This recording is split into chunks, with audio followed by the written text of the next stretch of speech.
All right, so today I wanted to make a video on my thoughts on Amazon. Again, we're talking about one of the biggest companies in the world, and it is kind of controversial depending on who you ask what people think of Amazon.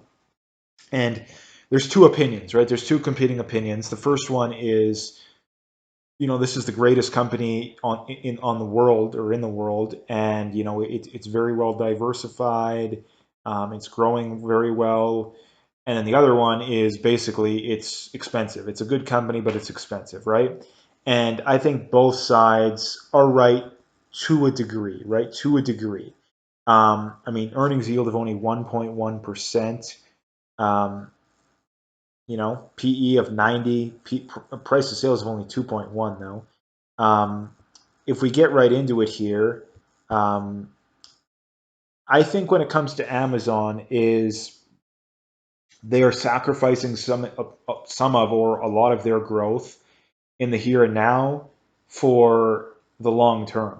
And because of that, that is hurting the share price, right? Because when you have a increasing interest rate environment, the companies that are going to get hurt the most are the ones that have their value that is, expected to be further out in the future, right? Because in a low rate environment, okay, well, it's more profitable for your growth and your earnings and all your stuff to be down the road, right? This is why these high growth, a lot of times not even profitable companies did so well, in 2020, 2021, and well, basically 2020 and 2021, um, is that rates were at zero, right? There was all this free money going around, right? But when things get tighter, it's the companies that produce the most in the here and now that do the best, right?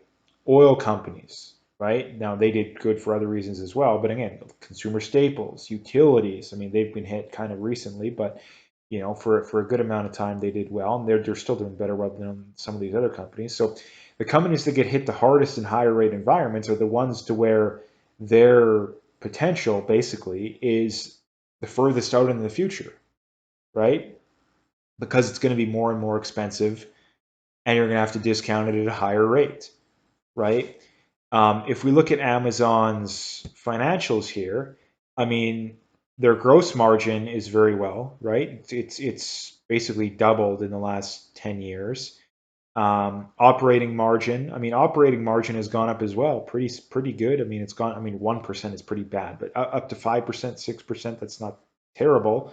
Um, if we look at their free cash flow, though, that's having some trouble. Operating cash flow has consistently trended up. It's trending down this year and specifically. Return on equity has only gotten better over time. It's still getting better. In fact, it's the best it's ever been. Um, Cash per share again is consistently trended up. Book value per share is consistently trended up. Free cash flow per share is down, but it still has been trending up until very recently. Revenue per share doing very well. Current ratio is fine. Um, but here's the thing when it comes to Amazon, right? I think that they are an example of what's going on in the market, right? They're an example of a good company that is getting hit, right? They're an example of a good company that's getting hit. In my opinion, you definitely don't want to be overweight companies like this, right? I think that there's some companies that you literally do not want to be touching in these kind of environments, right? Companies that aren't making money for starters, those are the ones you don't want to be touching. Companies that are in industries to where demand is going down a lot. I mean, some of these are good companies, but this is why a lot of these semiconductor companies have been hit so hard is that we had this massive increase in demand, but now that demand's going down, right? So they're getting hit really hard. But the companies that are going to do the best that I've talked about over and over again are going to be the ones that are producing stuff that we really need in the here and now, right?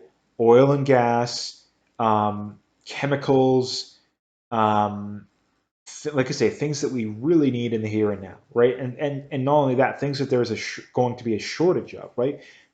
There already is a shortage of oil and gas, and it's going to stay that way, right? There already is a shortage of a lot of these commodities, and it's going to stay that way. In fact, it's probably only going to get worse. So that is why I'm so bullish on those companies. But again, when it comes to Amazon, they're fairly well diversified, right? They have this online e-commerce aspect. They have a massive advertising aspect, which is going to get hit really hard in recession, right? Same goes for e-commerce to a degree. They also have a lot of real estate. How many of these warehouses do they own, right? They also have Amazon Web Services. So Amazon has honestly multiple businesses that would be worth hundreds of billions of dollars, right?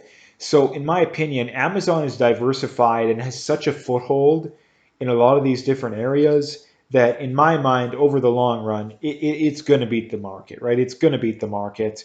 So again, I do like this company, right? I think it's pretty hard not to like this company, but I'm not necessarily saying that it's a great. I mean, again, everything my opinion, right?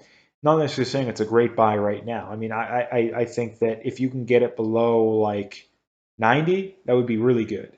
You can get it below 100, that would be acceptable in my opinion. It did dip below 100 briefly, recently, right?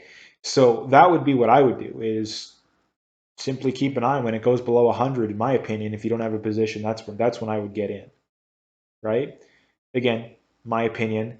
But at the end of the day, this company, they're so well diversified. Again, when people think of Amazon, they just think of them as this e-commerce company, but when in reality they have a massive real estate foothold, they have a massive foothold when it comes to Amazon Web Services, and they have a massive foothold when it comes to advertising, right?